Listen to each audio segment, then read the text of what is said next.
Johann Mendel, mais conhecido como Gregor Mendel, nasceu no dia 20 de julho de 1822 em Rasendorf, uma região da antiga Morávia, que fazia parte do Império Austríaco, que hoje é localizado na República Tcheca.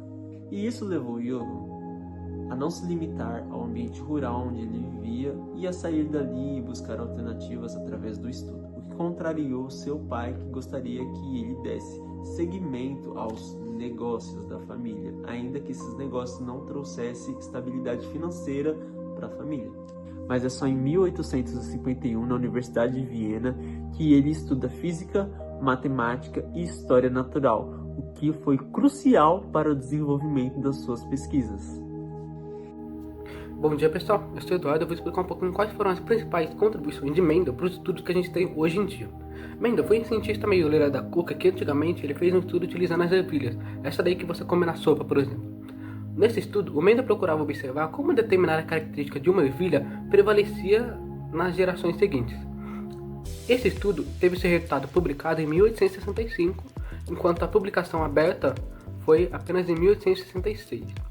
O Mendel ele procurava observar nas ervilhas 4 características: se era uma ervilha de cor verde ou amarela e se era uma ervilha de textura rugosa ou uma textura um pouco mais lisa. Nesse estudo, o Mendel conseguiu desvendar uma coisa que a gente chama de princípio da hereditariedade. O que é esse princípio da hereditariedade? Nada mais é do que como que uma determinada característica vai prevalecer nas gerações seguintes. Por exemplo, como a característica específica do seu pai ser calvo vai prevalecer em você com o passar das gerações. Para desvendar esse estudo, Mendel utilizou 2 tipos de cruzamento. O primeiro cruzamento ele vai chamar de cruzamento monohíbrido e o segundo de cruzamento dihíbrido. No cruzamento monohíbrido, o Mendel fez o seguinte: ele pegou 2 grupos de ervilha verde e amarela, onde nos quais elas se diferenciavam apenas na cor, ou seja, eram ervilhas da mesma textura, porém de cores diferentes. E ele juntou essas linhagens puras de ervilha verde e amarela. Depois que ele juntou, ele foi observando que com o passar das gerações, a cor predominante foi a cor amarela. Por quê? Porque a característica da ervilha ser de cor amarela é uma característica predominante, enquanto o fato da ervilha ser uma cor verde é uma característica recessiva. Dominante significa que aquela característica vai prevalecer na geração da próxima linhagem, enquanto recessiva significa que é uma característica um pouco mais escondida. Porém, depois que Mendel fez essa primeira junção, ele pegou essa segunda geração e juntou com a primeira. Ele começou a perceber que as ervilhas, numa proporção de 3:1, começaram a apresentar as características recessivas. Então, de 3 ervilhas, 2 eram amarelas e apenas uma era verde, e elas tinham a mesma textura. Então, o segundo tipo de cruzamento foi o cruzamento que é o cruzamento dihíbrido. O Mendel vai pegar as 2 linhagens de ervilha em que elas se diferem na cor e na textura. E ele vai fazer uma junção dessas 2 linhagens puras novamente. E ele observou que a característica dominante na primeira geração ainda percorria. Então a primeira geração dessa junção vai ser, por exemplo, a ervilha amarela vai prevalecer e a textura rugosa vai prevalecer. Então ele fez uma junção entre a ervilha verde lisa e a amarela rugosa. Logo, a amarela rugosa prevaleceu na primeira geração. Só que depois ele fez igual ao outro, ele pegou a primeira geração e juntou, ele pegou a segunda geração e juntou com a primeira. E ele começou a observar que depois de um tempo, essa nova geração, dessa nova junção, começou a apresentar características diversas. Então, por exemplo, ao invés de ser especificamente uma ervilha verde lisa, começou a aparecer uma ervilha verde rugosa ou uma ervilha amarela lisa, por exemplo. Esses 2 cruzamentos, no primeiro cruzamento monohíbrido, o Mendel desenvolveu a sua primeira lei, a lei da segregação. Enquanto no segundo cruzamento, ele desenvolveu a segunda lei, que é a lei da segregação independente. O Mendel, depois que publicou esse estudo, ele infelizmente só foi ser reconhecido como o cientista renomado que ele é 35 anos depois da sua morte. Então ele morreu em 1884 e o estudo dele só foi ser reconhecido depois da morte. É um estudo muito importante hoje em dia porque ele solidificou muito bem a base da genética básica. Então a genética básica hoje em dia é muito importante porque a gente não consegue falar de genética sem falar de princípio da hereditariedade ou sem falar das leis de Mendel mesmo, como a segregação independente ou a segregação. É isso, obrigado. Olá, eu vou falar um pouquinho sobre as leis de Mendel, a base da hereditariedade. As leis de Mendel são os pilares da genética, nos explicando como as características são passadas de pais para filhos. A primeira lei de Mendel, a lei da segregação, nos diz que cada característica é determinada por um par de fatores. Hoje nós chamamos esses fatores de alelos. E esses alelos, eles se separam durante a formação dos gametas. Cada gameta recebe apenas um alelo para cada característica, ou seja, se você tem um gene para olhos azuis e um gene para olhos castanhos, seus óvulos ou espermatozoides levarão o gene de olhos azuis ou o gene de olhos castanhos, mas nunca os dois.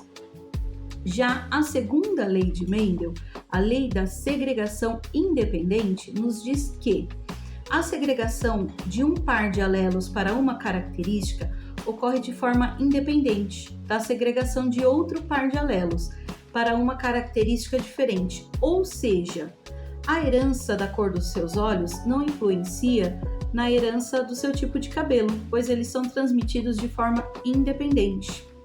As leis de Mendel foram revolucionárias, fornecendo a base para entendermos como a diversidade biológica surge e é transmitida entre as gerações.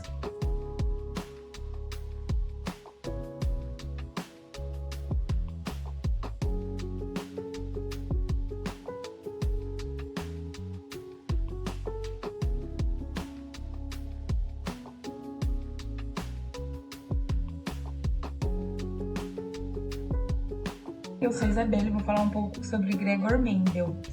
As suas ideias sobre hereditariedade eram avançadas demais para a biologia no século XIX. A divulgação também era um pouco limitada, publicou numa época, em um período pouco conhecido, e a sua linguagem era um pouco difícil de compreensão para os cientistas daquela época. Passou por dificuldades pessoais, só pôde estudar entrando no monastério, e depois passou para Abade e teve que deixar a pesquisa. Foi ignorado por grandes nomes, mesmo tendo enviado seus estudos até para Darwin, ele foi ignorado. O ceticismo científico, as suas descobertas contrariavam a ideia dominante de herança por mistura. E o reconhecimento póstumo, Suas leis só foram valorizadas décadas depois de sua morte, no século XX. Oi, vou explicar um pouquinho sobre a influência de Mendel nas nossas vidas e no nosso dia a dia. Apesar de Mendel viver no século XIX, a sua descoberta foi crucial para o desenvolvimento da genética moderna. Isso impacta tanto no nosso dia a dia quanto nas nossas vidas. Se a gente olhar bem, começa através da fundamentação da genética.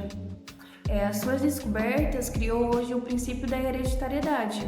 Mendel descobriu que as características elas são transmitidas através de unidades discretas, ou seja, os genes, descartando aquela antiga ideia de mistura, criando assim a base para todo o estudo que a gente for realizar, desde a descoberta do DNA até a biologia molecular. Isso também teve muito impacto tanto na medicina quanto na saúde. Hoje a gente tem o acesso a diagnósticos e o aconselhamento genético para descobrir as doenças hereditárias, como a fibrose cística. Permitiu o desenvolvimento da farmacogenômica e da terapia gênica, sendo fundamental para testes de paternidade e identificação de forense também. Teve impacto na revolução da agricultura e da pecuária, trazendo um melhoramento genético, tanto de planta quanto de animais, visando a maior produtividade, resistência e a melhor qualidade também. Contribuiu diretamente para a segurança alimentar global. E hoje é o alicerce para o desenvolvimento de organismos geneticamente modificados. Também teve impacto na biotecnologia.